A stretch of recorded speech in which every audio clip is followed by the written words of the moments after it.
It's 9 a.m. It's Tuesday. It's Mr. Small's Theater Studios. It's World Mental Health Day. It's everything you need on a glorious fall morning. It's the Mike Sasson Show live on the River's Edge. You're listening to the River's Edge on www.riversedgepgh.com, where you listen to great local talk and great local music. So thank you very much for partaking in that and supporting that. Also, you could be listening on TuneIn Radio right now across the globe, or you could be watching me right now on Facebook Live, or after the fact, you could be listening to us when we become a beautiful podcast on SoundCloud, Google Play, or iTunes. Again, my name is Mike Sasson. That right over there is the greatest producer in the history of internet radio. Al, I have to introduce you. I like to just interrupt you. I know you do. That was so perfect, too. I've had so many people come up to me and say that you're like a machine when it comes to that. Interrupting you? No, the whole fact of remember when we were at the pod party?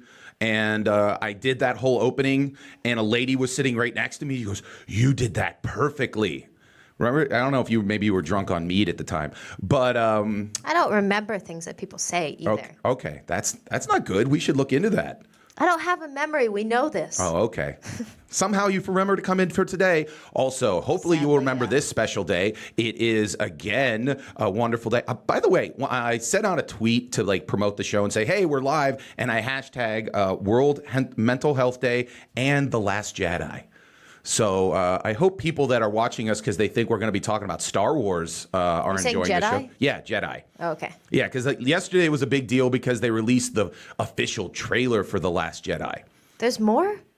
Yeah, there's How many of these things are they going to have? Well, okay, I'm going to bring up that point. Later on in the show, I was going to bring this up, but we can talk about this right now. Oh, I messed it up. Yeah, you did. But I'm a huge Star Wars guy. That was my movie when I was a little kid. That movie came out when I was the original one came out when I was 1. And then the other movies came out when I was 6 or 7. So those were the toys I had. I had the Millennium Falcon, I had Luke Skywalker, Han Solo, all that kind of good stuff. And the thing about those movies, which were cool, was they were events. And they didn't come out every year. Now, I'm almost getting to the point, I watched the trailer last night, and I'm like, okay, I'll probably see it because I'm just I'm a dork that way. But it is getting to the point to where it's there might just be too much. Right. I feel like it dilutes the other ones. Yes, because last year I saw the movie, the Rogue One, and I saw that and I enjoyed it. To me, the way I would describe it, it was a war movie that was Star Wars, which I liked. I like war movies and I like Star Wars. But now there's going to be another one this year. And then next year, they're going to have a Han Solo movie. So it almost does get to a point to where I think within about 5 years, they're going to get to a point to where everyone's just yeah, we get it. I think people just lose their creativity. It's okay, let's just go on this storyline for as long as we can instead of coming up with a whole new concept. See, you're right. And the thing that's coming out now is the whole concept of just rebooting old stuff. Yeah, with different characters. Well, female cast. For instance, do it with a female cast, or do it Greatest American Hero was a TV show. It wasn't even that good. It was in the early 80s. People remember the theme song more than the actual TV show. It's Believe It or Not, I'm Do you think that's how we are? What people are just going to remember the Turnpike Garden song? Yeah, it's a pretty sweet song, so I wouldn't doubt it. It gets stuck in my head for days, and then I finally get rid of it, and then I have to come back here. That's one thing I mentioned that last week. I'm because it's on my it's on my rotation on my Google Play, and so when I'm in my car when I'm going to work, I hear it. And I forget how cool a song it is. It's Turnpike Garden, just an amazing song. And I said that to you. I'm hey, I love listening to it. And you're I can't listen. Yeah, you don't have to edit the whole show afterwards. Yeah, you're sitting to it a million times. Yeah, you're sitting in our editing suite, and you're sitting there, listen, 1, 2, 3, 4. Yeah, I'm just okay. It's because I listen to the same part of it over and over and over again. The end, it gets really good, too. So if you've ever listened to our theme song, it's a really cool theme song. And also, I've now requested when I do like comedy shows, like, do you want walk-up music? I want my theme song. Aw, how cute. Isn't it cute? That's adorable. You know what also is cute? This Saturday, 7 o'clock, What? we did the pod party. Now we're going to do an arts festival in Butler at a brewery. Butler. I think it's funny that Butler has an arts festival. Why? I don't know. They have I feel like the only thing that Butler is known for is like their big county fair, you know? Well, this is going to be a county fair of awesomeness. That's what this is. That's what it should be called, by the way. If anybody with the organization wants to take that, pay me. Anyways, so we're going to be there Saturday. There's going to be great comedians and podcasts throughout the day. We're the last one. Again, we're headlining 7 o'clock on Saturday. And then later on, I'll be headlining the comedy show. It was kind of weird yesterday. They were promoting the event, and so on Facebook, they initially sat there and went, "You might have heard this guy on WDVE," and I had to message him like, "No, you haven't." Aww. The only time you might have heard me on WDVE is when I did the Loaded show and they recorded my bit and they played it later on. And I actually had people come up to me going, "Hey, I heard you on DVE during a comedy cut." And the funny thing is when I was doing that, I knew that they recorded the sets. And I'm like, oh, I wonder which one they'd edit and they'd start putting in the rotation. And the bit that they eventually did do was I sat there and I talked about the difference between Pittsburgh and Western Pennsylvania. And I sat there in the middle of my bit. Like, I'm sitting there doing the bit. And I'm like, where's Pittsburgh? And I sat there thinking about, one half of my brain was like, yeah, this is the bit they're going to pick. Oh. Was it the best or just, it resonated with most people? I think that it probably, when WDVE, which obviously promotes itself as being Pittsburgh station, when a comedian was talking about Western Pennsylvania versus Pittsburgh and everything like that, they were like, yeah, that's good for them. Yeah, that's a belt-high fastball for us. So that's cool there. Also, we're going to have a close personal friend of mine, someone who started in comedy with me. Actually, and we might tell the story later. It's kind of weird because she started me in stand-up comedy, and conversely, then I started her. So we'll talk about that. So it's a weird dynamic. Melissa Stokoski, she'll be here from New York. Normally on Tuesday, she's on Sirius XM with John Fugelsang. What is she doing? Why is she here? Why is she here? Because she watches us. She actually, remember a couple weeks ago, she commented about how much she loves the show. Yeah. And she was in town. And I said, hey, if you want to come hang out on the show, you can do that. And she was totally yeah, I totally want to do that. And I'm like, certainly, that's cool. Oh my God. By the way, that's how we talk to each other. So we're going to talk about that. Also, we're going to talk, and we're going to try and right now talk about weddings. Yeah. Because if you follow, not our own, those would be horrible. Anyways, so this past weekend, you were at another wedding because it seems like every weekend you're very much. Well, I had two weddings in a row. 2 wedding weekends in a row. Yeah.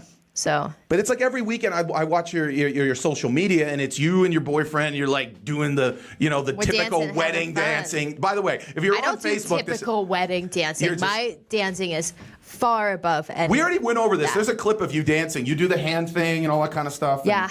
So my thing is, okay, the end of this month, on the 28th, my sister Mary is going to be coming from Los Angeles. She's a Pittsburgh gal, so she's going to be married in Pittsburgh. Going to be bringing all her LA friends out here. Going to have a big old wedding. It's going to be up on Mount Washington. It's going to be just unbelievably cool. Where? Lamont. Oh. So nice. So right near. So when we get really drunk, I'll call you and be like, "Hey, free beer." And okay. Yeah. You're at first I was like, "Don't call me, Mike," and then the free beer thing really sold me there. I think I could get you to go anywhere if I was like, free alcohol. You'd just be like, yeah, okay, I'll be there. I guess. I have to. Yeah, I should, for Mike's sake, I should check it out. Yeah. But, so I guess my question is, you're a bigger wedding veteran than me. What are some things that me or anybody else that's going to weddings, and by the way, if you want to put any comments on your tips to enjoy a successful, and obviously not your own marriage or own wedding, I don't really care about that. I'm talking about as a guest to someone else's wedding. What would you say are the key points to making sure that you, A, have a good time, or at least B, don't make a complete asshole out of yourself? I would say, number one, you got to be really chill when you go to weddings. Because sometimes there can be a little bit of family drama, or family is being stupid to you, oh, when are you going to get married? That happens to me a lot. Really? Well, I mean, Zach has been dating for, God knows how long. It's like 6 years. So Okay. that's basically the question now. That my family isn't mean about it because they're nice people. Okay. But I mean, that happens sometimes where you get like some family drama or maybe something's happening with the people who are getting married. There's a little bit of drama. So you got to be real laid back and kind of set yourself away from that. You're like, I don't have any stake in this wedding. So like, if it is shit, it's shit. And I'm just going to enjoy myself. That's one thing that I have to get into. When I first went to my first couple weddings, I was very much like, this is a solemn event and it's in a church and everything like that. Now it's just like, all right, the church part is just what you have to get through to eventually get to the giant party. By the way, I totally swore so many times in a church the other day. Like I literally said "God damn it" in a church the other day, and I was like, "Oh my God!" I walked out of the church, and I didn't realize that I said it at first, and then I realized it. I was like, "Oh my God!" Like what? And then I just kept saying "Oh my God" over and over again. I was like, "This isn't helping. Let me just leave. I'm just gonna go right now." But yeah, lay back. Be laid back, not like that. Don't freak out when you say "God damn it" in a church. That is one thing that I always, when I don't go to church anymore really, but like when I was growing up, it was a big deal, a super Catholic family. And when I would go to church, the big thing with me was it would be Sunday morning and I couldn't find anything that was either A, clean, or B, would fit me. Because when you grow up and you're a large mammal, you grow at such an exponential rate that something that fit maybe 2 months ago now no longer fits. Yeah. And so then... I totally feel you. Yeah, and now the thing that ultimately does fit has a giant stain on it.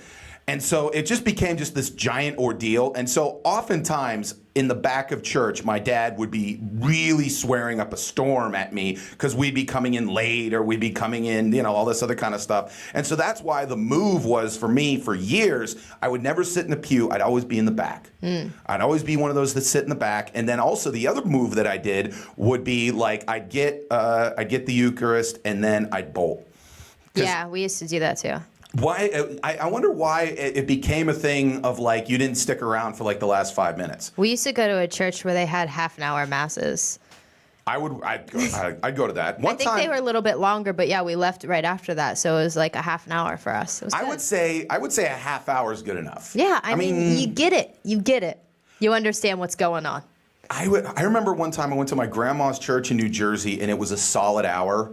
And it was filled with so much little stuff that no one does. And you become like when you go to church enough, like this was when I was a teenager and I went every week, that you go like, all right, you didn't need to do that. You didn't need to ring that bell. That's the things with weddings, So like if you have a wedding in a church, you're having that whole everything that you would normally do, plus an actual ceremony, like they're actually getting married. So it's like even longer. Well, that's what's cool about my sister Mary is she actually got one of her friends online to get she's going to be like a minister for like an hour, and she's the person that's going to get him married. So the whole ceremony is going to be 5 minutes. So basically, I got to be quiet for 5 minutes until we can start eating and dancing, and that's cool. I'm a big fan of that. Good job, Mary. Anyways, I agree. Yeah, that's awesome. To me, the whole point of I've been in. 2 summers ago, my sister Beth got married, and she got the whole Catholic thing, and it was in the middle of July. And so I'm in a tuxedo. I'm a big man. It's July. I'm sweating up a storm, and we're sitting there. We're taking a knee. Then we got to do up there. Then we got to go there. And I'm just like, you know what? You're just as married if you get the 5-minute, hey, how you doing? Thanks, right. Way to go. You're as married if you just sign the document. Yeah. There's a document you can sign. So anyway, so I would sit there and say, first and foremost, you're saying, chill out with the family deal. Make sure that you don't do that. I would say one thing is have fun, but don't be the drunkest person there. Oh, no. I was going to say I'm usually the drunkest person, but I'm not. I think there's usually people more drunk than me. You're a veteran of drinking. I would assume that the people that would be the drunkest people there would be the ones that this is like the don't first, drink. That don't drink, and all of a sudden they've gotten 5 cocktails in them, and now all of a sudden they're running into the cookie table. See, this is one of my tips. Always bring backup alcohol. So this wedding that I went to this past weekend was a Sri Lankan wedding. Okay. And apparently they're really big on drinking Johnny Walker. Nice. So on their little alcohol table, they had 2 giant bottles of Johnny Walker and then a giant bottle of peach vodka. And at first they didn't have anything to mix them with or anything, just just straight alcohol. Straight up. Yeah, and they're totally cool with just drinking straight Johnny Walker. But I went out the night before, and I knew that if I just drank straight Johnny Walker, I wasn't going to have a good time. Yeah. So, and then they brought out, when we had the speeches, they brought out bottles of champagne. So after the speeches were done, we just went around to everyone's tables who didn't drink their champagne. So I had like some bottles of champagne, which isn't my drink of choice. So I should have brought all of the alcohol that I had in my hotel room just with me, or get a flask. I think that's always a good idea, just in case, because you never know when you're going to show up at a dry wedding. They don't warn you of that, If they show up, it's not like on the invitation. They should absolutely have that on the invitation. I agree that they should. I think but legally they should do that. Yeah. Also, are you a bigger fan of the buffet style of feeding you, or they give you like the meal that you choose? Really, it doesn't matter. Buffet. I'm a bigger fan of the buffet. Yeah, I mean, like I usually. Because then they make you choose what you want to eat like 3 months in advance. Yeah, and I'm fine with that. I know what I like. I understand that. You really get the same options every time. You can just rotate, I know, steak, chicken, fish. That's it. I know, but what if I want all three? Well, then I don't know. Request that. I want all three, and then... Yeah, you're a big dude. Like, I'm probably going to eat the same portion in a buffet as I would if they were serving me. So I know, but that's why I like buffet. Maybe I walk up to the buffet and the steak looks okay, but the fish looks amazing. Now, if I just give me the plate, now I'm shit out of luck about the fact that now I don't get the fish. You switch with someone else. But I want to eat my steaks too. Oh my God, you're just too picky. Sorry, weddings aren't for you. I know. You should go home. I should. I think at the end of the day, that's really what it comes down to. Now, the thing also that it comes out to is eventually you get weddings. You get weddings. And then you become a family. And then eventually you have the children. Yeah. Now, my brother John is actually it's been announced in the family is expecting his first child. Aww. Sometime next year. So that's cool, out in Los Angeles. My brother Tim already has 3 children. And so last week, actually it was last Tuesday, my mom, who is now retired from her job, is now babysitting my niece Mia, who's like 3, and the newborn Jack. Yeah. So she goes to the house, my brother's house every day, and babysits the kid. Now, my mom knew that Tuesday I do the show, and then I have the rest of the day free. She's like, hey, I might need to do something. Could you come by and possibly help out with, babysitting for maybe an hour or 2. So I'm like, okay, great. Oh, Mike the babysitter. I know. It's like a sitcom. Anyways, so I show up to the house, and it turns out she didn't need me. She goes, I was going to do it another day. But I walk in, and my little niece Mia, you can show little niece Mia on the video. Yeah. We have a little picture of niece Mia. She's adorable. Isn't she? Well, is this a recent picture? like a week ago. Okay, she's already wearing her trick-or-treat shirts? I don't know. I think, to be honest with you, it was probably the only thing clean. So, yeah, there's Mia. So I walk in, and that adorable face is covered completely in blue paint. Oh. I don't need you, Mike. Yeah. So she's completely, she looked like Braveheart. She, like how when they were going off to war, they did that all kind of stuff. Yes. And so I sit there, and my mom's taking care of Jack, and so my mom's like, hey, I really am not going to go today. And I look at me, and I go, do you need some assistance with this? And she goes, yeah, if you could just take her to the bathroom and wash her face. Just make her look normal. Make her look at least a little normal. So I take her up to the bathroom, I soap up some towel, and I'm starting to wash the face. And I have to give her pointers. I'm like, all right, now, Mia, close your eyes and put your tongue, your mouth together. And she's like doing that. But then the problem is I guess because, I'm a grown man, I could open up her mouth. Now all of a sudden little, water's getting in her mouth. She's not liking it and all that. And I can understand that. So then eventually I got a good amount of the blue paint off, but there's still some of them. So I still have to keep washing. And then she does something that at the time, it took me a little while to pick up on it. But it was weird how kids eventually develop like personalities and little tricks and everything like that. So she's sitting there and she goes, Uncle Mike, and she pulls up a toothpaste tube, goes, what is this? And I go, that's toothpaste. And she goes, what is it for? And I go, you put it on a brush and you brush your teeth and it makes your teeth pretty. And she goes, and she brings up a toothbrush and shows, and she goes, and then you do this, and then you spit in the sink. And I'm like, oh, okay, you know how to brush your teeth. Then she goes, what is this? I go, that's a shower nozzle. You wash that and you make it to your clean if you get dirty. She goes, what's this?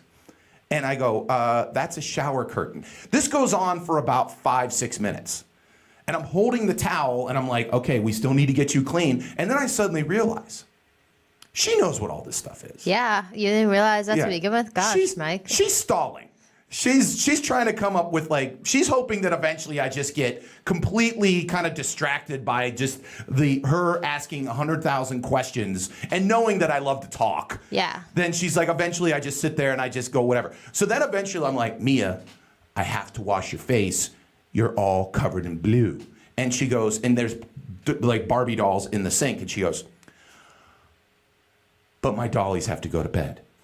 And so she takes her Barbies. Her dollies have to go to sleep, Mike. Yeah, and walks into her room and puts them in her dollhouse. So I follow her into her room with the towel, and I'm like, your dollies have to go to sleep right now? And she goes, yes, Michael. Yes, Uncle Michael. And I sit there, and I'm like, okay, how long does this take? She goes, well, if you keep talking, they can't go to sleep. And so literally, I'm standing there silently while she sits there and is putting her dollies to sleep. And eventually I just go, Mia, I have to clean off your blue paint. Then eventually she starts doing the same thing she did in the bathroom in her bedroom. She goes, what's that? I'm like, that's your bed. Just get over here. And so eventually I did wash off the blue stuff and everything like that. But I thought it was interesting that eventually she had a plan. She's like, okay, Mike likes to talk. I'm just going to try to just distract him by going, what is everything? And Kids then are way smarter than we think they are. Well, she's way smarter than me already. Now, you have little, nieces and nephews and all that kind of stuff. I don't have nieces and nephews. Well, you have little cousins and stuff. Yes, those are very different. Not really. Yes, it is. They're just little. That's a huge difference. They're just little children. Nieces and nephews, I kind of want to be around more.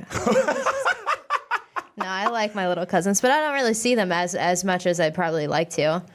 When was the first time, do you have a moment to where you realize, because when they're like infants, like Jack right now he's just a lump. He just sits there. There's no personality. He just kind of sits there and just kind of irps on himself. Yeah. But when they have their first moment of like, oh my gosh, you actually might have something behind the eyes. It's a weird moment. Yeah. Did you have that moment, or have you had that moment? Kinda. I mean, so for instance, I don't remember a ton of my cousins being little, just because I was also young. But my one cousin, he's still little. So, but he, I don't know when he started this. Maybe when he started talking. But he really likes his mother, my other cousin. He really, really likes his mother and loves spending time with her and stuff, and loves to make her laugh. And he's asked her multiple times to marry him. Okay. That's his thing, is that he wants to marry his mom so much. That's his only request. But he's just the funniest little dude, and he's very shy, and then he'll just start dancing out of nowhere, at all of our family parties. He'll just start dancing out of nowhere, and he's just that little one that always makes everyone in the room laugh, and he could stand in the middle of the room and everyone is paying attention to him. Well, it reminds me of my niece Carly, the older one who's now in first grade. Her big thing is whenever there's a family gathering and we'll be watching a Steeler game, we'll be watching a movie, whatever. Yeah. She's the first one that will get up in front of the TV and sit there and say, I'm putting on a show in 5 minutes. Yeah. And then come back down dressed as Frozen, and then just start singing a song that makes no sense, but it sounds like to her that would be in Frozen. Yeah. And we're just all great, okay. See, that was the great thing about when I was when me and my sister were younger, is we are the youngest of all of our cousins. We don't have really anyone that's close to our age group. So when we were younger, it was just all of my older cousins basically watching us the whole time. So all of the eyes were always on us, so we could do whatever we wanted, and it was great. And then we'd braid everyone's hair, and it was great. And it was great. Yeah. You know what also is great? What? The fact that Alex, after the break, is going to talk about the fact that she likes to drink, and then she writes down her thoughts. It's Bar Thoughts and Experiences. It's the Mike Sasson Show. You're listening to The River's Edge on www.riversedgepgh.com. Again, comment away. We will say any comment that you put there at the end of the show. My name's Mike Sasson. We'll be right back. the Double L Bar, Grant Avenue, Millville, Pennsylvania, reminding you that you're listening to the River's Edge Radio Network.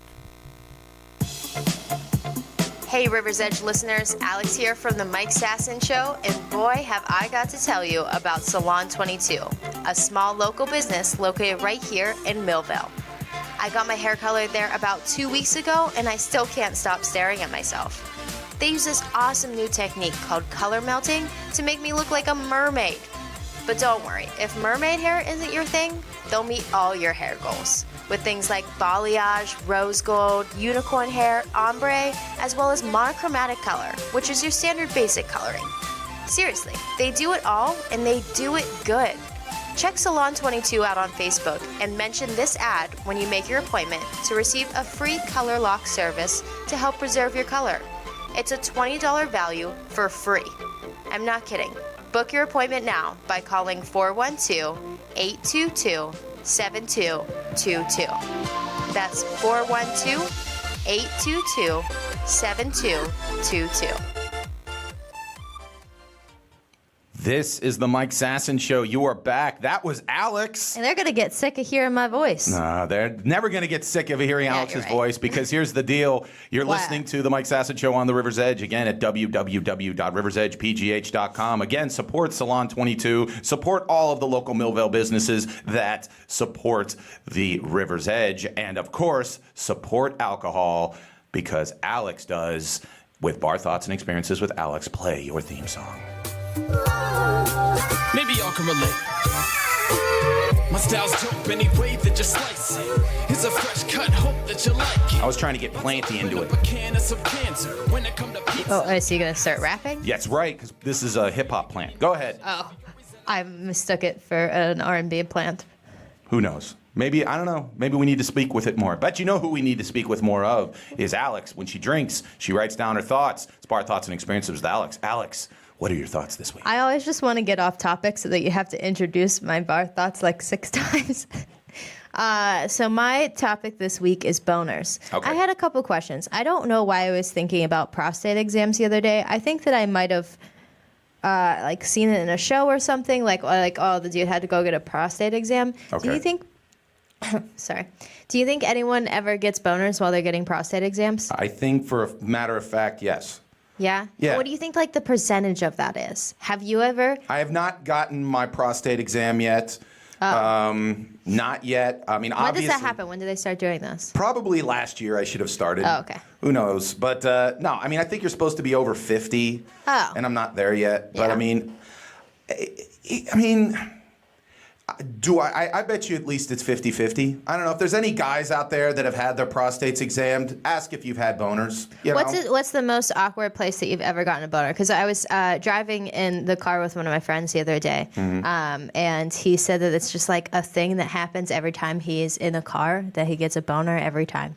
Every time he's in the car. He doesn't know what it is. It just happens. I don't know. I mean, obviously the joke would be when you were in school. Or Yeah. like, you know, you're sitting in class and all of a sudden the bell rings and you've got to, you know, you're pitching a tent or But something what like is that. your specific most awkward place? Well, the thing is, and I'm just, okay, full revelation, I always wear jeans. And so, like, I would say that the only time that it would really make an issue would be swimming, which I really didn't swim. I'm trying to think of the most awkward where I was just like really, really awkward. Probably church. Yeah. I remember one time I was in. Well, here's the thing: when you're back in the day, again, when I was in church, all the women would really dress up, and so you would see all the the girls from your school who were like really kind of gussied up and stuff like that. And so yeah, there were points where you got excited in church, and you did have this moment of like, I have a fucking boner in church. What a scumbag I am right now. I am mentally undressing all the female parishioners. I am a total. I mean, what else are you supposed to do in church? I don't know. Apparently, you're not supposed to imagine, the 13-year-old girl next to you, who again is 13. You're 13 at the time, and you imagine her, butt ass naked. See, I want to be more on the lookout. Like, I just want to constantly be looking out for boners. Like, I have some times where I'm like, oh, like, I remember when I was on, like, a big bulge kick, you know? Like, I was like, oh, I need to, like, check out everyone's bulges just to see what everyone's working with, you know? One time I guess I was wearing tight jeans, and there was like a short comic, Mark David, who, by the way, is blind. He's bullshit blind. He's like kind of blind, but whatever. He's in Harrisburg right now, whatever. Wow. So he's sitting on a milk crate, and I walk by him. I'm a tall guy. He's a short guy. And he looks right at my bulge, and he goes, "Hey, Mike, wow, way to go." And I look at him, and now everyone's looking at my package. And I'm like, I don't know if I should, like, display it. I don't know if like, basically, yeah. I don't know if I should be like, what. But it is, like, one of these weird things to where, like, you don't notice it, but, you know, I mean, obviously it's something I assume that women do look at occasionally. I mean, if they see that you've got, like, a big package there. It was more back, I think we're not in the, I mean, I guess with the return of skinny jeans, Yeah, it's kind of a lot easier. It's been a lot easier because back in the 70s, it was a big deal that, like, you'd see Robert Plant from Led Zeppelin, and he'd have super tight jeans, and he had a big bulge, and that was supposed to be, like, a big deal to him. Then it came out that some rock stars, not Robert Plant, but because I'm defending Robert Plant, he's a zillionaire rock star. He needs me defending him. Anyways, that some of them, like in Spinal Tap, they talked about, like, that people were putting zucchinis in their pants and all this other kind of stuff, or putting socks, because, you know, it was supposed to be, like, that people were looking at them, especially when there was, like, leather pants. Yeah. Like, it'd be a big deal there. I don't know. Like, have you ever looked at a dude's bulge and just been like, okay, I want to see that? Yeah. Okay. That totally happens. I'm trying to figure out the best way to look, though, because it's not just like boobs, you know, you can just boobs are closer to your face. It's easier, you know, you can kind of pass that off, I guess. I mean, you can't, because I know. Do you really know when? Yeah. How obvious? I know when people are looking at just my nose, so I know when people are looking at my boobs, you know? Mm-hmm. Now you're making me, like, making really, sure that I'm Sophie, I not know. looking at your chat. I'm, like, really kind of like burning into your eyeballs. I'm like, I'm not looking, Alex. No, but I feel like the best way is when the person is talking to another person, you know? So they're not paying attention to you at all, and you're just kind of, like, on the side, just like, all right, what's going on here, you know? Have you ever? Or maybe sunglasses. Have you ever dealt with a guy? Oh, yeah. I told you the story about the sunglasses and the gym teacher, right? I don't know. Did you? Okay, so a buddy of mine who I was in college with, played football with, eventually became a gym teacher. So Yeah. he told, Yeah. So, Go ahead. Okay, so he told this story. So he sits there and he wanted a supplemental, wanted a little bit more money. So he became a track coach. Yes. Now, obviously, when you go to track, there's both boys and girls. Now, he's high school, so these are like high school age girls, and they're wearing like tight, you know, leggings, you know, running pants, yoga pants, and they're runners, so they've got nice bodies, they've got nice butts, all that kind of stuff. And at the end of the practice, the head track coach, who'd been doing this for like 30 years, comes up to him and goes, you know, Jimmy, you're going to get us all in trouble. He goes, what? What do you mean? He goes, you can't look at the girls' butts. And he sits there and goes, oh, I'm sorry, coach. That's that's inappropriate. You're right. If I did, I didn't mean it. All this other kind of stuff. And he goes, no. No one ever taught you the trick? And I goes, what do you mean? He goes, they don't teach you what you need to know when you in education school, do they? And I go, what are you talking about? And he pulls out a pair of shades. And he goes, wear these during practice. You got to get the right kind of sunglasses, though, you know? Okay. You could see through some sunglasses, and then it's just weird. Yeah. Because you don't realize that people are looking in your eyes, and you're looking directly at their junk. When you were in high school, did any like teacher or anything like that look at you inappropriately, and you're like, hey, Mr. Carruthers is looking at my... I don't think I ever noticed that. There are a few teachers I wouldn't be upset about them looking at me. I know. inappropriately. Well, one thing that got me is I remember when I was like a junior, senior in high school, I'm like 6'3", 6'4", so like I guess the male teachers kind of treated me like, hey, I'm just another dude, even though I was They were only checking you out. Yeah, they were checking me out.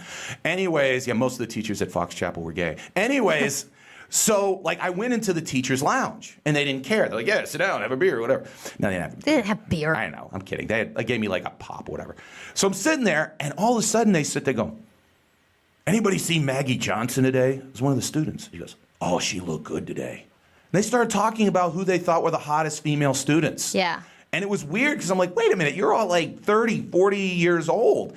And that kind of got to me. It's like, they are dudes. Yeah. They are like guys. I mean, they're not blind. They didn't do anything. They Eventually, didn't like jump. that person will be old enough for them to look at. Well, even like, let's say the girl is 17, 18 years old. Right. I mean, but the thing is, it was weird because it was like the first time that you ever realized that like the teacher is a guy and he's a human being. Everyone's looking at everyone. Everyone's looking at everyone and everyone's a scumbag. So always remember, guys, everyone's a scumbag. Everyone says, oh, women are just so nice. No, they're looking at your junk. Yeah, I am. Yeah, at least Mainly Alex me. is.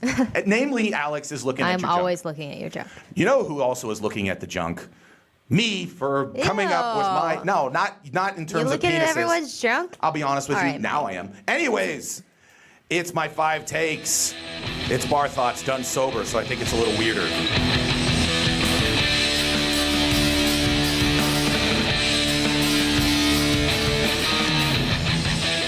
Again, it's my 5 thoughts. First thought. Yeah, what is it? So this past weekend, I'm a cool guy, so I was watching 60 Minutes. And there was that's a joke. Anyways, there was a guy, it was a story about this gentleman who started the burger chain Shake Shack. Shake Shack. And you ever had Shake Shack up in New No. York? Apparently, like up in certain parts of the country, they swear by it. I had it when I was with my sisters in New York, and I thought it was good, but it wasn't like worth the 50-minute wait that you're supposed to wait.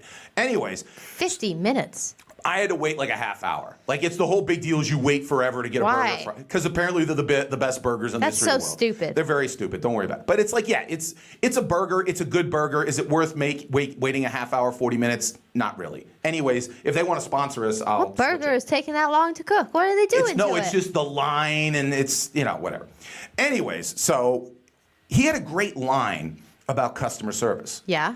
He sat there and he goes, the way I teach my people about customer service is everybody is walking around with signs that says, treat me like I'm important. But then there's a second part that tells you how they want to be treated as important. Mm-hmm. Like some people want to be treated importantly by you listen to all of their goals. Yeah. Or somebody else sits there and says you treat me like I'm important by, not talking to me at all or making something special. And the thing is, I started to think about that. That's really how you make friends in life. Yeah. Like if someone is really well liked, the number one thing that really comes down to it is that person has a great way of making everybody feel important. Like in that moment that you're dealing with them, you're like, wow, this person really cares and really does it. Because like one of the best example I ever is Bill Clinton. Bill Clinton, no matter what you think about his politics, was the best natural politician of the second half of the 20th century. Yeah. Guy was a giant fat guy, got laid all the time. Anyways, the thing about him was, one thing I heard from people that have met him is the fact that he could make you, for that 10 seconds or that 5 seconds, think that there was nothing more important in this world than you. Yeah. And that's why, even to this day, if he ran, he'd still win. Yeah. My advice, if someone sits there and says, like, hey, how do you make friends? First off, maybe not the guy to ask, but I would sit there and say, understand that everyone has a sign on their chest that says, treat me like I'm important, and then you just have to figure that out. Number 4, last night, I was with a bunch of comics who had never seen the movie Predator. Okay. So they didn't know what the Predator handshake was. Yeah. Now, if you've never seen the movie Predator, basically it's Arnold Schwarzenegger and Carl Weathers slapping together, and then they show their biceps. It's very masculine, and sometimes like if two dudes sit there and go, hey, Predator handshake, boom. It's like a very bro thing to do. Oh my God. Then I realized something. I really love 1980s and early 1990s Arnold Schwarzenegger. You would. That is such he's so good at being Arnold Schwarzenegger. If I was going to guess any movies for you, that would be it. Those are just, but like I'm like comparing him to Bruce Willis or Sylvester Stallone or Jean-Claude Van Damme or Steven Seagal. They were all good, but Schwarzenegger in his prime, in Predator, in Running Man, in Terminator, and Total Recall, he couldn't be an actor. He couldn't be somebody else. He had to be Arnold Schwarzenegger. Yeah. But very similar to John Wayne. John Wayne could be nobody else but John Wayne. When I was in films, I was taking a film class at college. I watched my first John Wayne movie. And that day, it was the whole point was Western. So I watched like 3 John Wayne movies. When I watched the John Wayne movies, that was the first time I was like, oh, now I get John Wayne. John Wayne was just the 1940s, 50s, 60s version of Arnold Schwarzenegger. Because that's all he was. He was just John Wayne. Every movie was John Wayne. He couldn't be the president. To be labeled as that. Yeah, and then I would love to. If someone just sat there and went, Mike Sasson's just Mike Sasson, that'd be awesome. Number 3, we were talking about junk. I was thinking about the other day, some comedian made a joke about penis enlargement surgery. Okay. And how it should be more popular. Because breast augmentation surgery is popular, penis enlargement surgery should be popular. Okay. And I sat there and I thought about it and I was like, you know what? The reason why, in my opinion, penis enlargement surgery isn't more popular is because it's you have to be a very unique dude to really think about it. Because you would have to be someone that gets laid enough to where there's a consensus among women that everything else is good except that. Yeah. Like, it can't be like 1 or 2 or like, hey, your dick's small. Because you know what? That's the go-to move for women to kind of like shit on you at the end of a relationship. But I mean, there's also people who like, no matter how many times you tell them that their dick is okay, they're like, no, like they're still super self-conscious about it. You know what I mean? I get you. But I think that, again, to spend $50,000, $100,000 in order to like someone slice it open and put a pump and all that other kind of good stuff, it would have to be to a point to where you get laid so much that everyone just says like, hey, that'd be totally worth it for you. I just really know if it like affects things, you know? You think? Tell that to the camera right there. Look into the camera and tell people. Why? Because I think it's important for ladies to tell men about that. How does penis enlargement affect you? Yes, exactly. That's what I would sit there and say. But how bad would it be if you get the surgery and you still don't get laid because it turns out you're just an asshole? Yeah, I think that would probably be the end result of most of them. They should probably, when you go into the doctor's office, they should give you a pamphlet and like, this is what's going to happen afterwards. You're just going to realize that you're an asshole and your life's going to be pretty sad afterwards. It's like losing weight and realizing that you're just an asshole. You're just, yeah. By the way. Number 2, streaming's going to put a lot of talentless people out of work. Why? Because I have YouTube TV, and now all I have is basically the major channels and like a lot of sports. Obviously. But like I'm thinking of like back when I used to have cable, and how many channels were on there that I never watched. Yeah. And now with streaming, no one's going to pick up Speed Network. No one's going to pick up like the 92 like home improvement channels if everybody's just taking YouTube TV or DirecTV. All those people that like had great jobs and made hundreds of thousands of dollars a year on networks that nobody fucking watches anymore are all going to be out of work because everyone's going to realize no one's paying to watch your stuff. For 30 years, you got a free ride on the fact that people essentially just wanted ESPN, if they wanted Disney and Nickelodeon if they had kids, and they wanted the major, like pay channels like HBO and like NBC, ABC, CBS, Fox, and you just got along for the ride because you came up with the 5th cooking network. Yeah. But then if someone comes up to you and says, do you want to pay $5 a month to get the cooking network? They're like, no. I don't really want that. Guess what? Lots of talentless executives are going bye-bye. I feel like they're still old people. It'll take a little bit of time.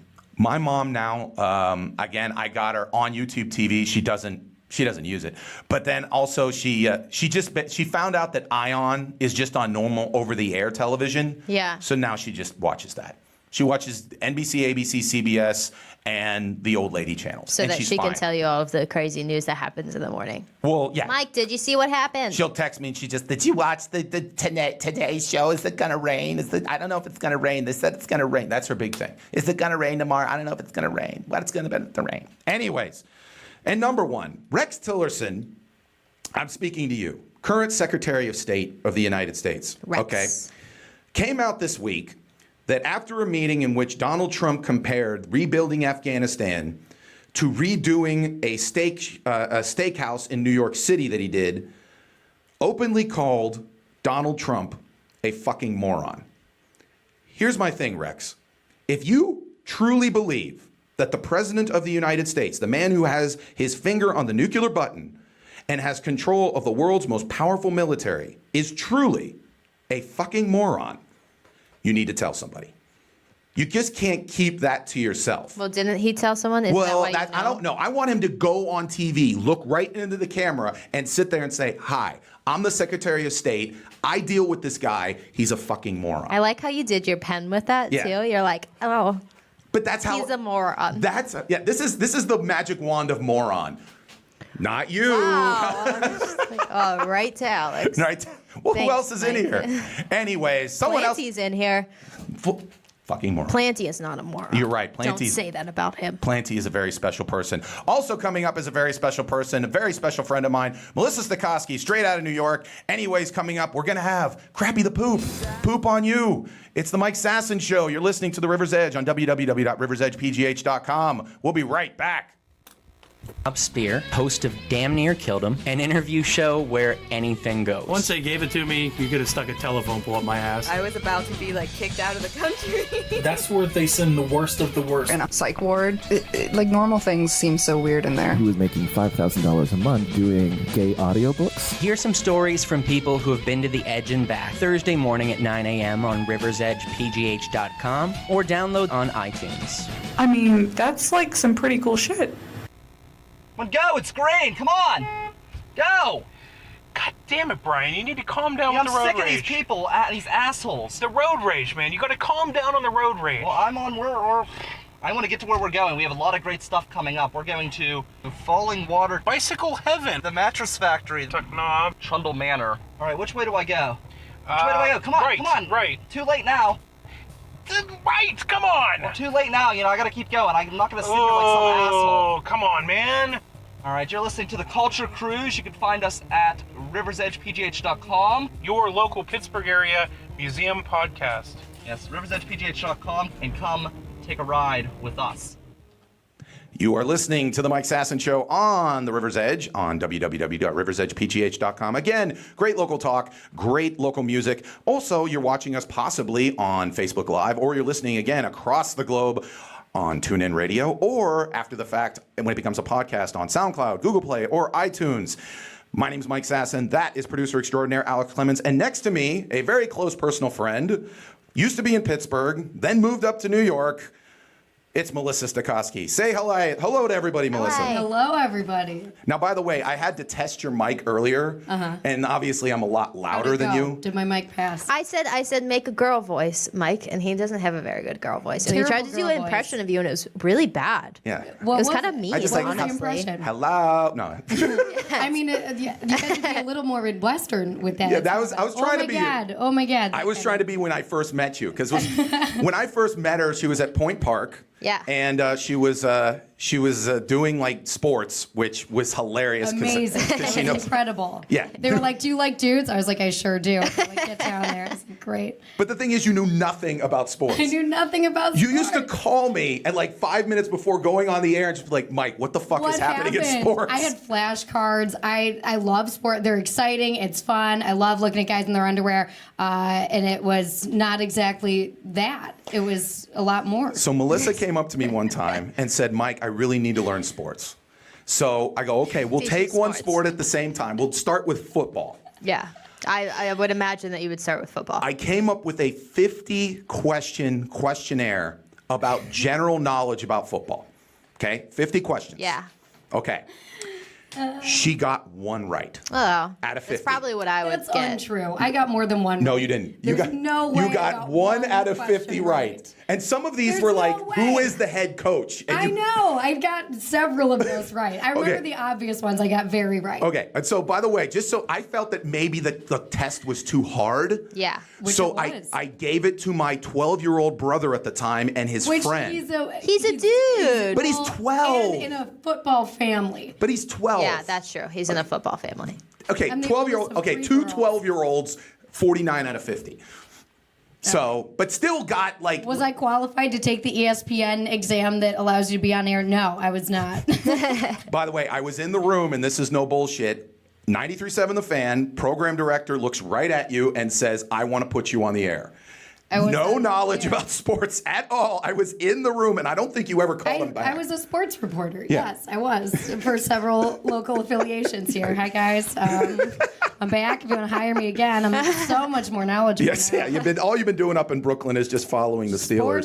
Sports. Now, I mentioned before the show, or during, I don't know, it's all drunk. I'm partially drunk right now. Anyways. 9:30 in the morning. Yeah, whatever. So, You're not drunk at 9:30 at night, let alone 9:30 in the morning. Exactly. Glitch calling you out. Such a pussy. Anyways, So I mentioned this to Alex, and this is the weird thing. Melissa actually got me into stand-up comedy. Yeah. And then conversely, I then got her back into stand-up Please comedy. tell us the story. I've been dying. Okay, so initially, I met Melissa when actually on the field at Latrobe High School during a Steelers practice. I was doing some very serious sports reporting. Yeah, she was actually she was an intern at WPXI. So eventually I did a sports show and she was working on it. That didn't work out. Eventually she became an intern at the Fan when I was on the Fan. She used to answer the phones when I was on my show at like 2 a.m. That didn't work out. So then eventually we were going to do a podcast or whatever. So then Melissa sits there and says, hey, let's do stand-up comedy. I had no idea you could do it. I had no idea where you would do it. And she apparently, because she's a whiz with the internet, found where the open mics were and started to go before me, like a week or two before me, and said, Mike, here's how you do it. You go up, you put down a note, they give you 5 minutes, it's all good. So then I went with Melissa and started to go doing the open mics. What were your first jokes, Mike? Awful, me yelling, just, more or less. How's that different? Yeah, exactly. Yeah, there hasn't been any growth. I was essentially just trying to be a very loud Bill Hicks. Okay. I was trying to love Bill Hicks. Yeah. What? We did love Bill Hicks. Yeah, and I still do love Bill Hicks, but I just know I'm not good enough to be him at this point in my life. Anyways, so then you stopped. I stopped. You stopped. I was like, this is hard. Yeah, and then I kept going, and then about 2 months, 3 months later, she calls me at 6 o'clock. I'm about to go. A year later. Yeah, well, a while later. I don't know what it was. Yeah, The time, we're all, it's a blur. It was the it was the 2000s, 2008, 2009. So who knew what was going on? Yeah. Anyways, she calls me up, frantic, about her life choices, and I listen for about 45 minutes, and eventually I go, Melissa, I'm going to a mic. I said before, you're funny. I think you should just go do a mic and just say I was going to go to yoga, or I was going to go to the mic. Yeah. And I said you should. Hard choices. Yeah. Difficult. Yeah. It'd be amazing where you'd be right now if you had chose yoga. But probably healthier mentally to be. Yeah, on mental health day. Yeah, you wouldn't be doing you'd be sitting here talking to me at 9:30 in the morning. I'd be selling pharmaceuticals or something. Yeah, seriously. Driving around in a Benz. Yeah, it's just like just with a yoga mat in the back. Mike has ruined my life. I've said this several times. And to be honest with you, same here. I'd be a 400-pound, vice president of marketing. Sales right now. Yeah, I'd be a 400-pound marketing executive for Coca-Cola, being 3 weeks away from my first heart attack. Anyways, so I said to her, I go, hey, don't even write any jokes. The meltdown you just had on the phone, just do that in front of somebody. So she came out. It was the Beer Hive in the Strip District. She went up there and literally and we let her go for like 10 minutes. And she didn't even have any jokes. She just started talking about her life, and the place just was silently like loving it. And so then laughing. Yeah, they were laughing. I wouldn't have done it again if it was silent. I would have been like, oh yeah, but I'm like, they weren't like, but at the Beer Hive, that was a huge thing because everyone was paying attention. Yeah, everyone was paying attention because if you've ever been, there's like 10 TVs, and obviously you're right in front of like a Coke machine and stuff like that. So they were very, very into it, and from that moment, we just started to go to mics. Now about it, you did heroin again, and everything. Great, now I'm back in this. Yeah, absolutely. My favorite thing is that you take credit for a lot of things, Mike. Like you always take credit for coming up with the Bar Thoughts segment. And you take credit for booming your career. Yeah. Right. Yeah, my booming career, all things. He always just has to acknowledge, that he did something for someone else. Absolutely. So that we don't think that he's an asshole. I think everyone who watches this show knows I'm an asshole. I don't think I silently get that there.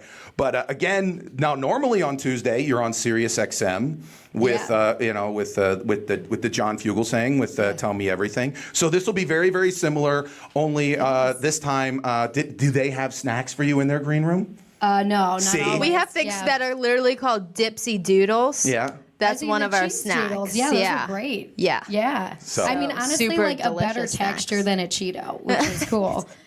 I think this should be the rest of the show. I'm just judging. Different cheese snacks all day. We'll do the mic. You can call in, and we can just do cheese snack of the day. I'll call in every Tuesday and talk about cheese. Yeah, just any different types of cheese snacks, all that kind of stuff. But one thing we are going to do, as I mentioned before, you are a frequent watcher of the show. We have a segment And I want you to listen to it. I want you to listen to our opening because it's very important. Alex worked on it a lot. I have to play it pretty badly, but Okay. I'll play it for you. But it's wait. called Poop on You, where people get pooped on. You might have to get out of your chair, Alex.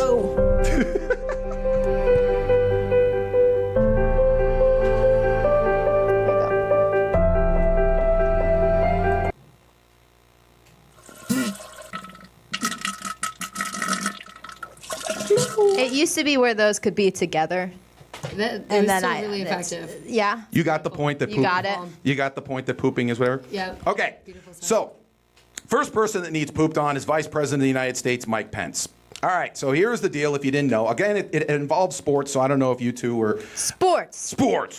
So he was in Las Vegas, Nevada because of the horrible terrorist attack, the horrible thing that happened there.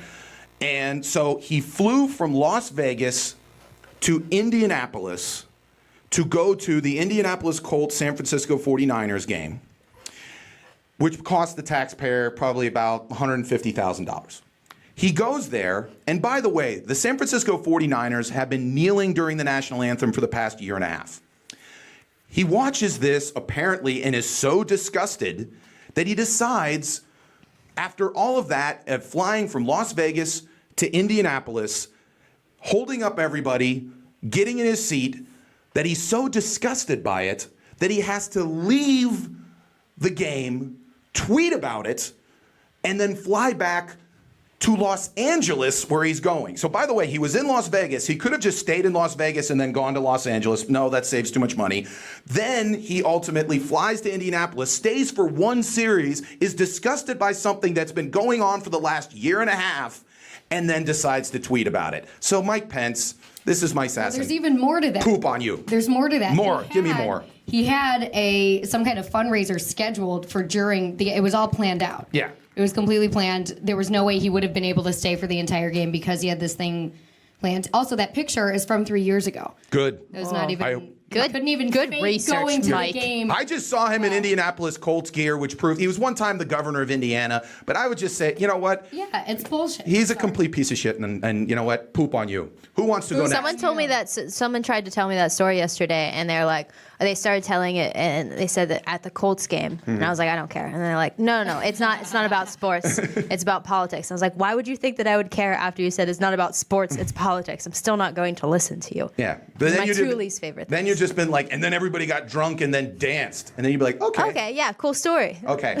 so let's go with Alex. Who would you like to poop on? I want to poop on people who expect me to know any type of geography. Like I was walking down the street the other day with my roommate Liam, and it was after we were at the bar, and someone had a sticker of a state. It was just like the outline of a state on the back of their car, and I was like, "What state is that?" And he was like, "Are you serious?" And I was like, "Yeah." And he's like, "I don't remember what even state it was. It might have been Texas for all I know." But that's a pretty easy one. Yeah, I feel like maybe something else. But he got mad at me. Yeah, I got it. Yeah, he got mad at me for not knowing that. I was like, I'm only expected to know the state that I reside in, that capital, and then nothing else about geography.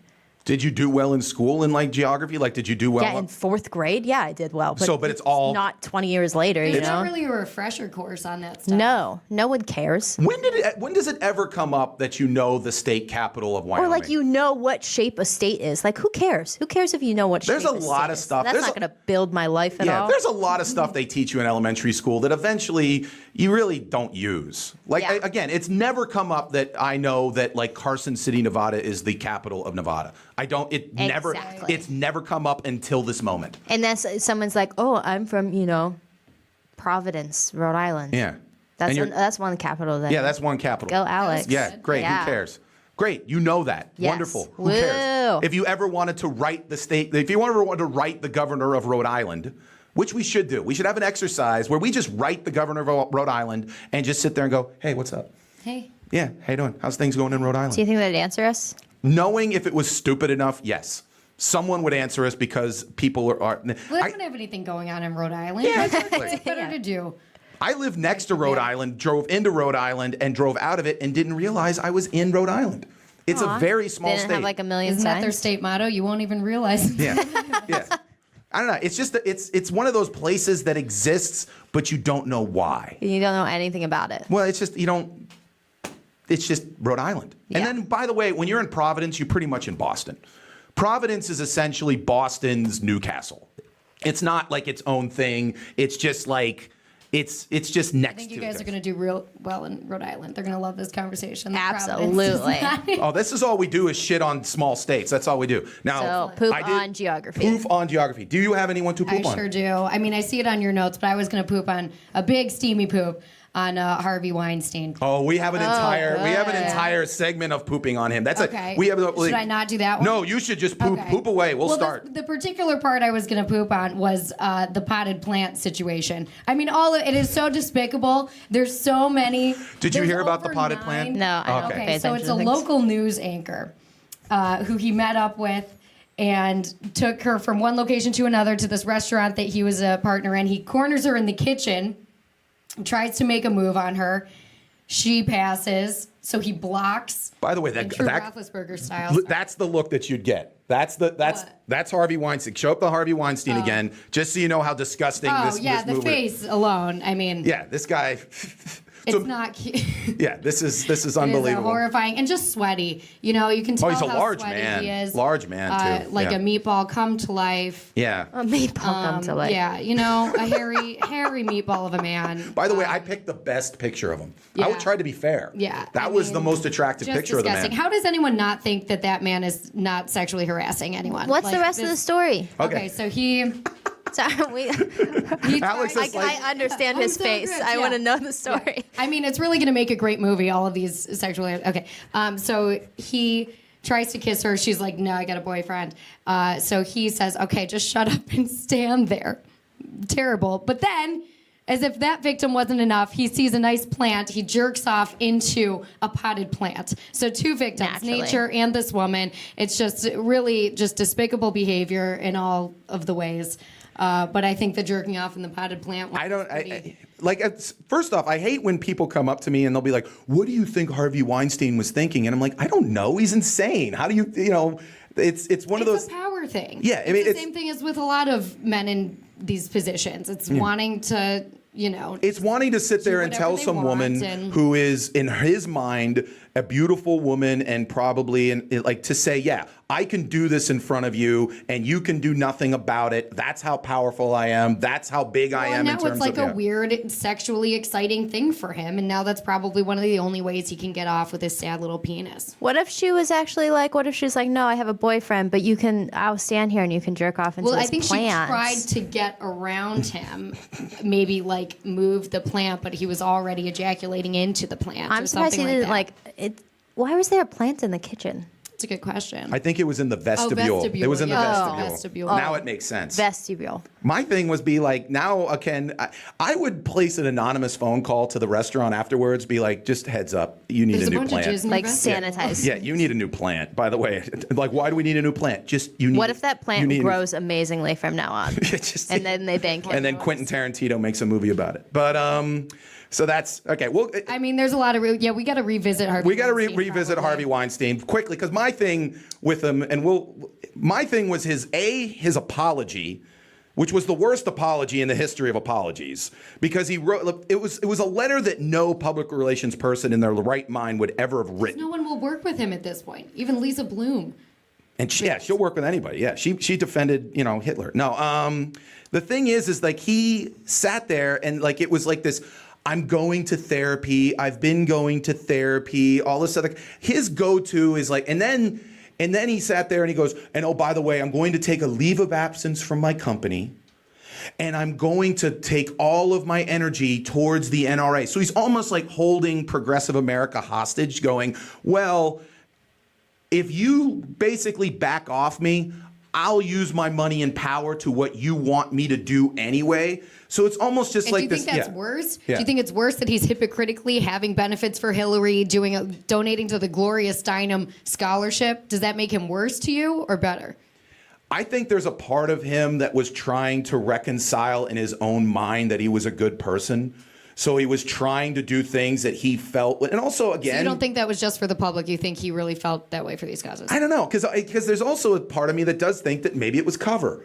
maybe it was something to where, like, you know, hey, this gives me more leeway because if I am the, you know, because he just wasn't someone that gave money to progressive causes. He was the guy that, he was the guy in Hollywood that if Hillary Clinton was hosting an event, it was at Harvey Weinstein's house. He was the guy. He was the guy hosting and all that kind of good stuff. So, yeah. And then on top of that was the email that came out yesterday when his own company fired him and he was emailing like other big time Hollywood people going, please support me. I'm just going to therapy. That's the thing that's getting me is he just feels that like, if I go to therapy, then I'll come back. And it's like the old Bill Burr joke where he goes, more or less what we do with people when they fuck up is they put them in the penalty box. We just have them to say, okay, how long do I have to stay out of the public eye until I can come back and just do my job? Right. So he was sitting there going, I'll be in therapy, which again just means I'm spending my money. I'll just be in my mansion. I'll just go to other things. And then as soon as I want to be, you know, I'll be Harvey Weinstein again. And they're like, no, you don't get to be this. Well, and I think that is a sign of our times changing because there's been a lot of situations where people have royally messed up and have been forgiven, have been able to get married, have babies, keep playing their sport, and they get to do that. But I think we're past that in our culture. We're like, no, we're not getting over this. And especially in a situation where there's this many accounts of him misbehaving. Well, the problem, he has no friends anymore. Because you're making us look bad. Yeah, if it would, the progressives aren't going to cover for him because in their minds it's like you made us look bad, and obviously the conservatives aren't going to come to his defense because he's been adamant about going against them. So again, he has no friends on either side. Right. Another person who has no friends, hopefully, is another person that needs pooped on, Congressman Tim Murphy. Sorry if this is a very political show, but there's a lot of people this week that needed pooped on. Congressman Tim Murphy, who actually is from Western Pennsylvania, he's from down south, more Upper St. Clair area, is one of the biggest anti-abortion advocates in Congress. Like the Right for Life people gave him tons of money, all this kind of stuff. Well, he had an extramarital affair. And texts came out that said he actually was texting his side piece saying, hey, what's going on? She goes, hey, I might be pregnant. And Mr. Right to Life basically says, hey, you should get an abortion. This is the person that literally is working his ass off to make sure that women don't have the right to get an abortion. And he's on his side. And then his answer is, the woman says, hey, aren't you like Mr. the right to life? He goes, oh, I don't write any of that. No, I don't write. They don't care. And especially when it comes to abortion, because these men only want what is convenient for them at that time, and then they want to control whatever else would benefit women in any way. Do you have any more to poop on? You have any more pooping? Oh, I was just going to do a little, I'm looking at you, Mr. I would single-handedly stop 9/11, Mr. Mark Wahlberg. This is a little throwback for you. Did you say I was going to do that? Alex hates Mark Wahlberg as well. Oh, you do? Yeah, Alex? it's his face. It's his And he's face, short. it's his body, it's his soul. It's truly all of it. This is a little throwback for Mike. Okay. You know how much I hate Mark Wahlberg. And nothing has changed over the last couple Nothing years? has changed. No, if anything, we've gotten more passionate. The Transformer movies didn't change your mind? Sadly not. It was just fuel to the fire. Mark Wahlberg can suck my big fat dick. Sorry, can I say that on? You can say anything you want. Okay, cool. That was poop on you. When we're back, we'll be back with news and notes. More maybe with Harvey Weinstein. Also other scumbags. Also, again, you do the Sex and the City tour. I want to get your take on the fact that the Sex and the City girls are now at each other's throats because no money for Sarah Jessica Parker, no Sex and the City 3, meaning no uptick in business for Melissa, which obviously... We're doing all right. We're doing all right, but a Believe Sex and the City 3 would have really made it that even me would have. I would have been able to give some tours. That's how much it would have been. It's the Mike Sasson Show. I'll be right back. The Double L Bar, Grant Avenue, Millville, Pennsylvania, reminding you that you're listening to the River's Edge Radio Network.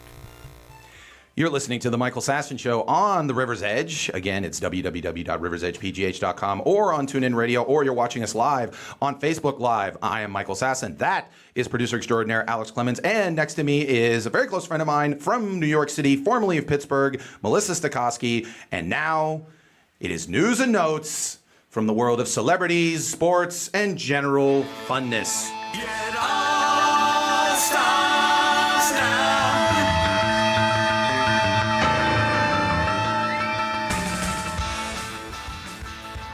It's news and notes. Now, one thing that I wanted to get your take on, Melissa, is in New York, you run the Sex and the City tours. You've been on TV with the Sex and the City tours. You've been, that's your main form of sustenance right now, comedy and the Sex and the City tours, correct? Yes. Okay. Well, big news this past week is they were this close. They were literally scouting locations. I know. The script was ready for Sex and the City 3.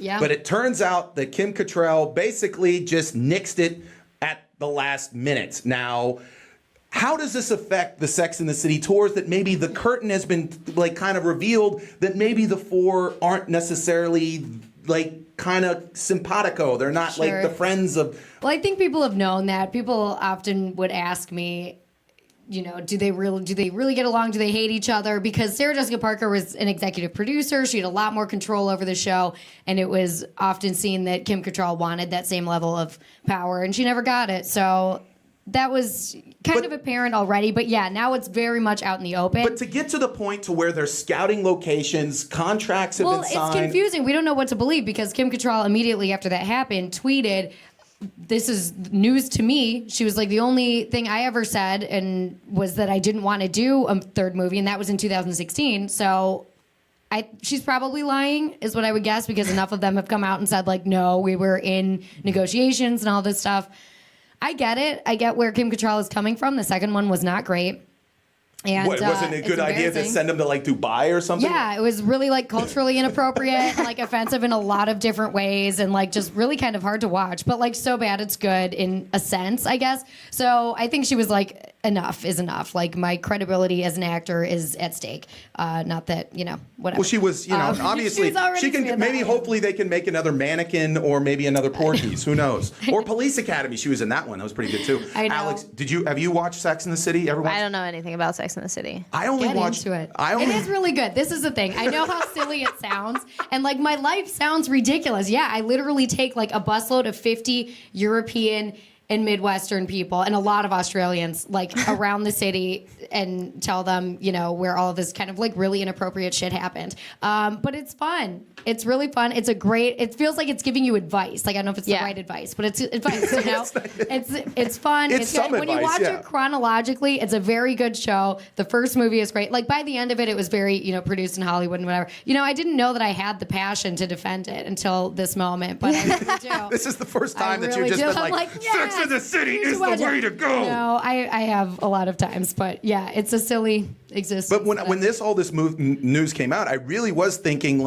obviously you're doing well with it, the tour is going well, but another insane. movie I know. It would have taken it to another level. And I think it's probably still going to happen, to be honest with you. I think it will eventually. Do you think this is just negotiation? Is there any eventually, because it is a passionate fan. I don't know that there's a more passionate fan base for a show. Any way literally every day, sometimes multiple times a day, 50 to 100 people will go on a tour for this show that ended 12 years ago. Now, let me ask you this question. Now, in your company, there are other tours. There's a Soprano tour.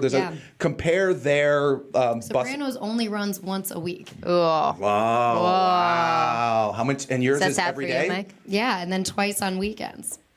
Twice a day. Is that sad for me? No, my friend's getting paid. I want my friend to make much money. Have you ever gone on one of those tours? I haven't. You should. Next time you're in town, you should come. It's literally, I just do go on stand the up Sex for and City 3.5 hours. Yeah, Okay. it's really fun. Can we take a video of you going on the Sex and City tour? I'm selling it well. I was like, yeah, well, you were selling them. I was like, oh, you're going to show me around New York. So, it's Melissa doing stand up for 3.5 hours. I'm like, I might be busy. I don't know. But we'll take a video of you going on it. And we'll get you a cute little Sex and the City shirt. You should both come. Yeah. Absolutely. We should. You've never seen the show. You've barely seen the show. I've seen 2 episodes of them, and I didn't hate it, but it was clearly you got to watch it. It was one of those shows where I was clearly like, okay, this isn't. You also have to think about the time period of when it was. This was, before this was talked about. There were not really any female-driven shows. It was, it was definitely groundbreaking, and I can understand why people would. But it's like when you were on the Bravo, the show with the guy Cohen. What's his name? Andy Cohen. Andy Cohen. So he was on that. She was on that one, and that was the first time I'd seen that show. And so I'm sitting there. Right? I'm sitting there going, I'm glad for Melissa. This is clearly not a show I will ever watch again. I'm just saying. It's fun. He's a great interviewer. He is a very great, and I have quoted some of the things. Well. I have quoted some things he has said, but I literally was just like, I'm very happy for Melissa. This is really super cool for her.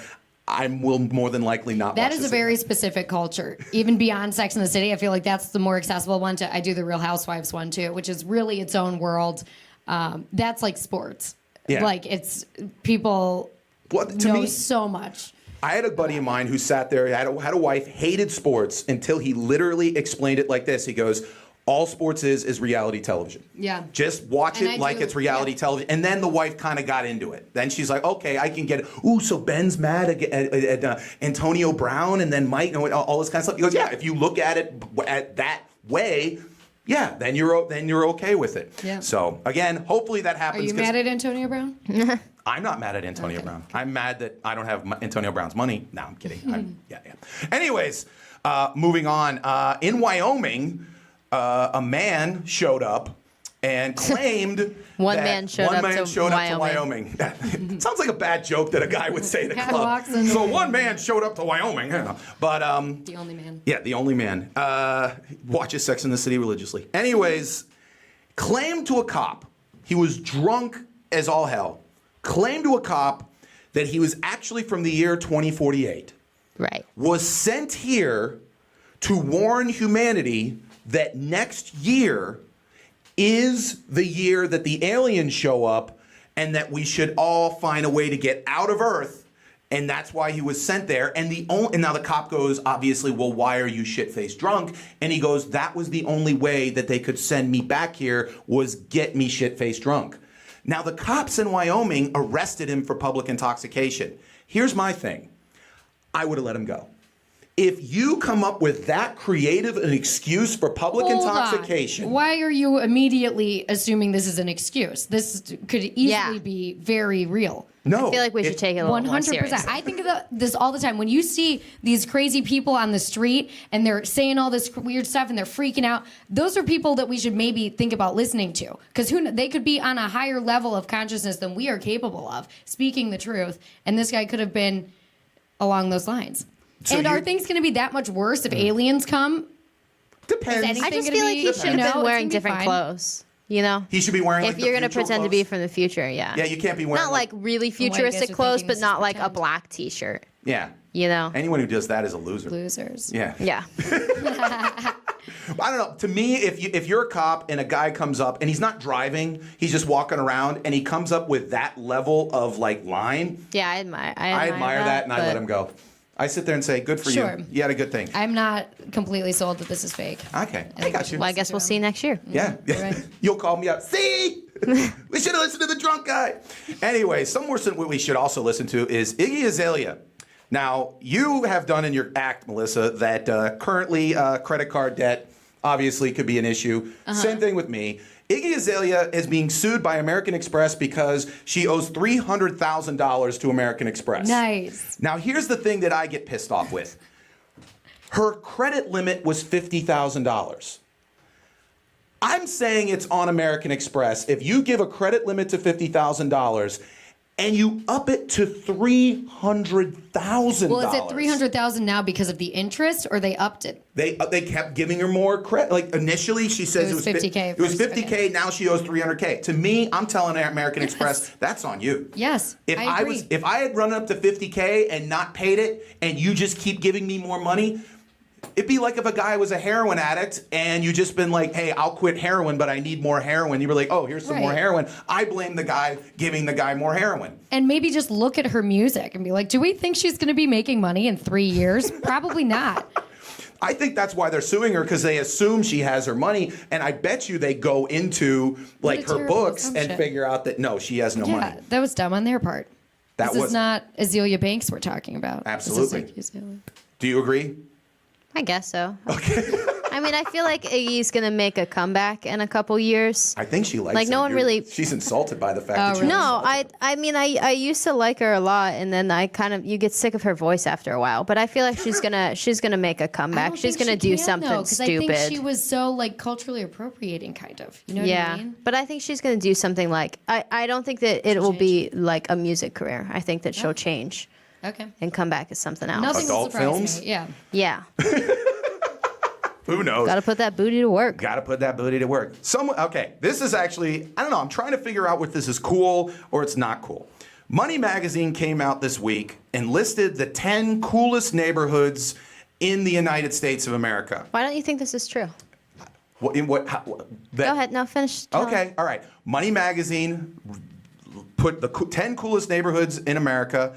Number 1, Lawrenceville, East Liberty, Pittsburgh. So they as the coolest What neighborhood. was their definition of coolest? Like, how did they go about They talked about the fact that, okay, new development and, millennials and upward this and do this and all this other kind of stuff. So they ranked it as the number 1 coolest neighborhood. Now, to me, though, it's not like Money Magazine is the coolest magazine in the history of the world. So in order to rank something, I don't know. I almost think that it's gotten to a point to where if you're truly cool, no one should it should be like something secret, like, oh yeah, this is a cool Well, that's why neighborhood. Brooklyn's not cool anymore. Yeah. By the way, Brooklyn Sunset Park was number 7. Which, That's by the way, Queens, yeah. yeah. Well, it's whatever. Who knows? But they did that, and that was number 7. Number 1, Lawrenceville, East Liberty. I just love the picture that they show. They show the Ace Hotel, and then inside of the Ace Hotel, the really disgusting gym thing that they have. It's not disgusting, but I mean, it's not a good picture. It makes you look, why would I stay here for $2,000 a week? But I'll tell you this right now. Again, Ace Hotel, if you want to sponsor the show. No. It is a pretty cool place. Have you been to the Ace Hotel? I have been there. It makes me feel, when I go there, it makes me, I walk in, I'm like, these people are way too cool for me. Like, I'm not hip enough to be at this place. See, that makes me feel that they're not cool, because if you're trying too hard, then I don't think you're cool. But I could have totally designed the rooms that they have. They're very simple. They're just like nothing. That's the whole point. Like, Yeah. and they all have like guitars or basketballs or something. Yeah, they have weird. like guitars and record players, which is cute. Yeah. Like, I walked in and there was already music playing. That was nice. That's cool. Yeah. But again, I don't know if Money Magazine should be viewed as the whatever of cool. Okay, Right. something that The is cool. whatever We of talked earlier about weddings. A Dutch couple is getting a little bit of shit because they took their wedding photos, and one of the wedding photos, and this was apparently the mom's idea, which again is a little weird. What? Yes, the mom came up with this idea. You can show the picture. Essentially, one of the pictures is depicting the woman giving the guy head in one of his wedding pictures. What kind of mom is this? I don't know, but apparently she's A the fun one. Yeah, the kind that Mike mom? wants to meet. Yeah, the mom said it's the Netherlands. It's Dutch. It might Right, be Europe, right, whatever. yeah. So she sat there and said, "Hey, why don't you do a fun little thing to where you say, hey, this is what you do." And so now it got on the internet, and now everybody's kind of upset with it because of the fact that, hey, this is inappropriate and all this kind of stuff. My thing is, there's the picture. It's there it is. So that's I one. think it's funny. Okay, now to me now some people are getting mad. That's inappropriate, and that's all this kind of Well, stuff. there was a whole phase where it was like the night of the wedding pictures. Like, people would go to a hotel and have a photographer take pictures of them, like, pretending to fuck, or like, Where are you Do you putting remember those? that? I've never heard of that. No. It was Where like do a you brief what do you do phase. with those photos afterwards? right? Are you hanging these in your home? Yeah. Weird people would. Yeah, that's. If you walked in and you saw a picture, have you walked in anyone's it's like, house? like hands on a shower door or whatever, and then like the date and like it's weird. Yeah. Yeah. It's not cute, but It's not cute. that's funny at least. Why are they pretending? I don't know. Yeah. Actually, fuck. That would be our thing. Maybe. Yeah. Maybe Actually, they get it are. done. Maybe they are. You don't know. Do a porno and then make the money back. That's how you do it. That's America. That's how I feel you like do we it. can only go backwards now. Like, we can't show any more of our lives. Now it'll be cool to like not even send out an engagement photo. You know what I mean? Now it'll be cool it's just gotten to, so far. Yeah, now it'll just be like, hey, could you come to this restaurant? And then that's how you get married. Yeah. That'll be the cool thing. Boom, win, victory. All right. I'm not a huge fan of carpool karaoke. I think it sucks. I think that whole... That's because you're mean, Mike. I know, I'm a And mean- you don't like, I bet you're not good at karaoke. I'm amazing at karaoke. You love the karaoke, Melissa. But carpool karaoke, it's where, so the Foo Fighters recently, they come out with a new album, and they did the carpool karaoke, and they kind of revealed what it's like to shoot this. And they sat there and said it actually, in their minds, was really awkward, and it kind of sucked. And it takes 4 hours. You're driving in a car with that British man for 4 hours. Singing your own songs. Oh my God. And you have to act like, you have to act like you're cool, and you have to and they sang Rick Astley.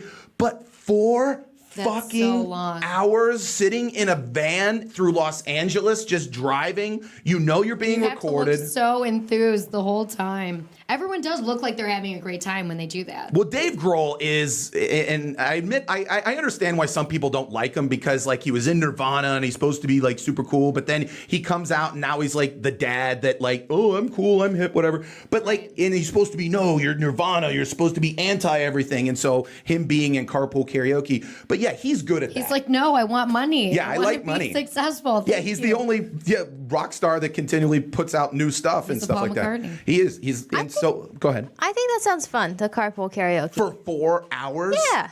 4 hours. I do that on a regular basis anyways. I'm driving my car for 4 hours singing along to songs. They're not my songs because I don't write songs, but I think that'd be fun. And he does take people on trips sometimes. Like when he went with Justin Bieber, they went shopping. See, to me, and again, as a comic, I sit there and I go, that there's no that and the other. What thing, else are you gonna be doing? Watching football at home? No, write a comedy sketch. Write something to where someone has to write something instead of, we're just gonna drive through Los Angeles, singing Foo Fighter songs. I think it's fun. Like the karaoke. That's how you're going to get Middle America on board. They love it. It's a and another one that pissed me off recently was Jimmy Fallon, who again I think sucks. He sat there and him and Miley Cyrus recreated 1983. She was Dolly Parton, he was Kenny Rogers, and they sang "Islands in the Stream." Yeah. And I sat there and I went, "This is no talent here. There's no joke. It's just they're singing "Islands in the Stream." So there was literally like the sketch would have just been like if someone in a writing room would just been like, we're gonna dress them up like Dolly Parton and Kenny Rogers, have them sing. Boom, there's 3 minutes and 2 million views. I want to see you write a show, Mike. I am gonna. However, have me write a show. Give me a show. I want to see if you're better than Jimmy Fallon. I am better than Jimmy Fallon. That Hillary Clinton segment. Did you guys see that where they did the thank you notes to Hillary Clinton? That was great. Okay, and I know, I can understand why it's a person. She's an important figure and everything like that. I can't get over the fact that one of the reasons why we're in this mess is because she and her people ran such a bad campaign. Mike, don't do this to me. I mean, it's just so like. To me, it's like she was the quarterback of the much better team in the Super Bowl, and she threw 6 interceptions. What were the interceptions? Okay, not going to Wisconsin, completely ignoring white working class people, not getting ahead of just not staring into the camera and going, I fucked up with the internet thing, whatever. Okay, I mean, just so many cheating to basically eliminate Bernie Sanders. Okay, I mean the fact a lot working against her. I understand that, but no candidate had ever been criticized in that way. It was that last minute email thing, which ultimately was Anthony Weiner's fault. If we're I understand, honest. Yeah, and now he's in jail, and hopefully he'll die there. But the thing that gets me is, okay, I remember texting you during the week, and I'm sitting there going, she's trying to play catch up. She literally did not come here for 6 months. I know. And just didn't, and to me, I understand that she had misogyny and she had a lot of things working against her and all this other kind of stuff. But I look at her and I go, But she was the better qualified person. Of course she was. Of course, why would you not think, well, of course, this is, I understand the mindset. Was it right? Brian Crawford, who runs Brian. Okay. He is very good friends with people who know people in the Democratic Party here in Pennsylvania, and said Bill Clinton was banging on tables, screaming at her campaign saying, you can't avoid talking to working class whites. I understand that's not who she wants to do. You've got to go to Johnstown. You've got to go to Newcastle. The head of the Youngstown Democratic Party sat there while she was saying, we're going to put coal miners out of work, sitting there going, you're making my job impossible.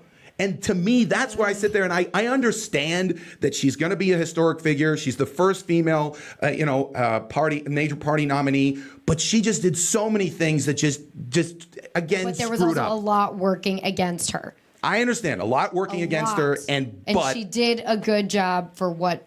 I don't think she did a good job. I think she did. She made too many mistakes.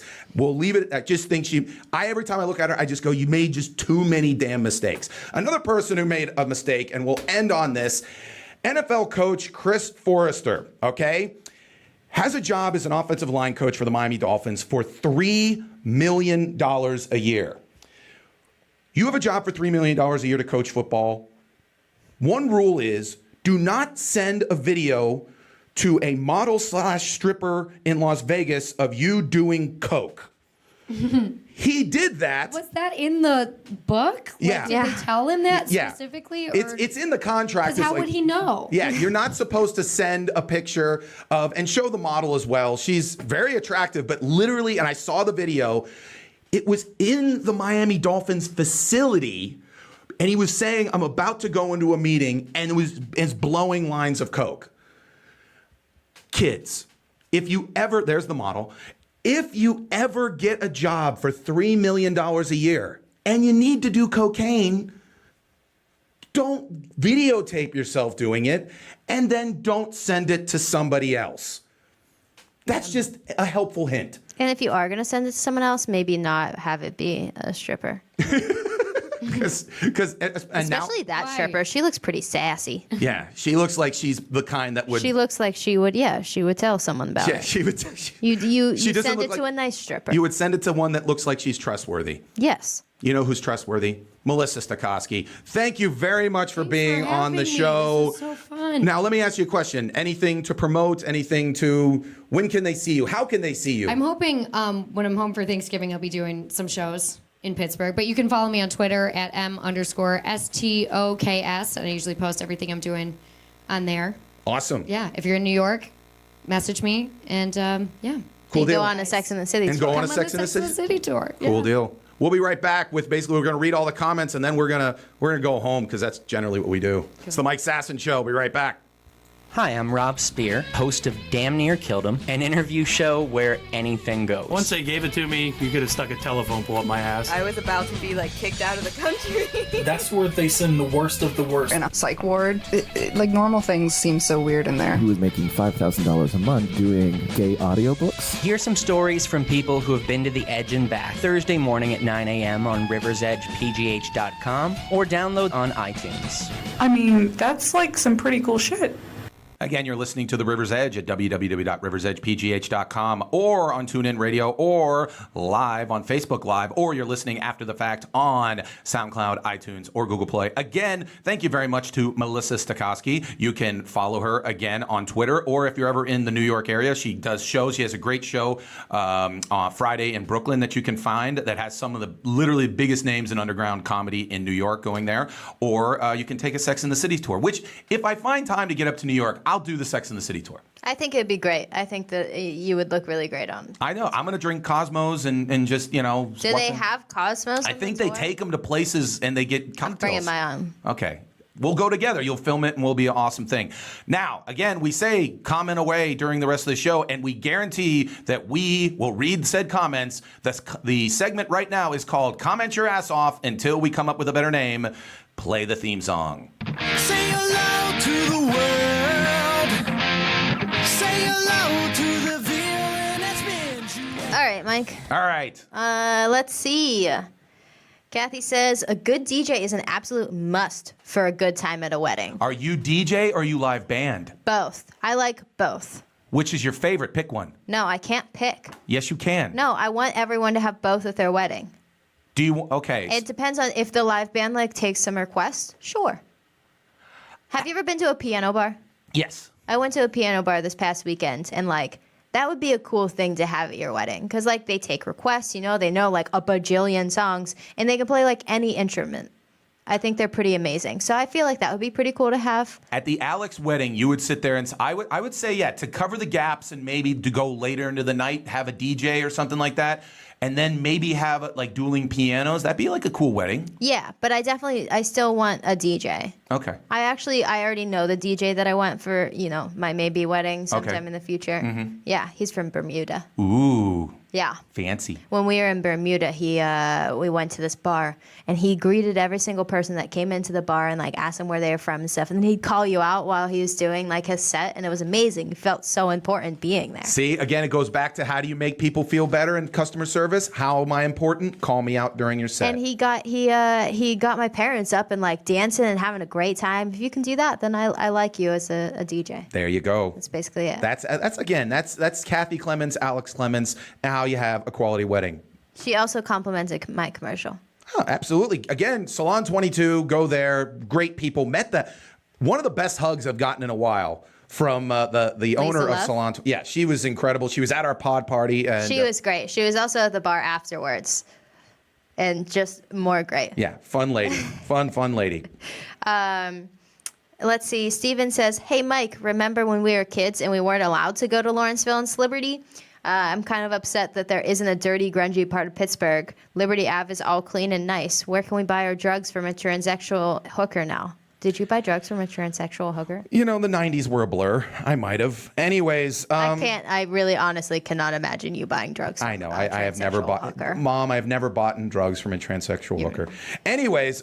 He only buys them from regular hookers. Yeah, from regular hookers, because you have to do that. Yeah, I've made the point that, like, when I was a kid, East Liberty and Lawrenceville were kind of seedy neighborhoods, and now they're super nice, and now I spend a ton of time there and all that kind of stuff. I mean, there's still some places that are kind of, I don't know, it's one of those things that's always kind of playing with my mind is like this word gentrification always gets thrown around as a negative thing. But on one hand, it's like, yeah, but these neighborhoods are becoming vibrant and, you know, they're big tax breaks and, tax bases and, you know, obviously people, and it's great. But on the other hand, the people that live there, if they didn't own their homes, now are getting moved out, and it's, you know, it's a bad thing. And it's something that is a problem. It's kind of like a champagne problem. And we talked about this last week, that if Amazon were to show up, we would be annoyed by Amazon being here probably within 3 months. Yeah. Because they're talking about it would be 50,000 tech workers moving here within 3 years. Yeah. That would be, if you think about 50,000 workers, if they're married, if they have kids, it's probably close to 75 to 100,000 people moving in to an area. And then all the people that have to, like, you know, build roads and be there, the cops and the school. I mean, it'd be great for economic development.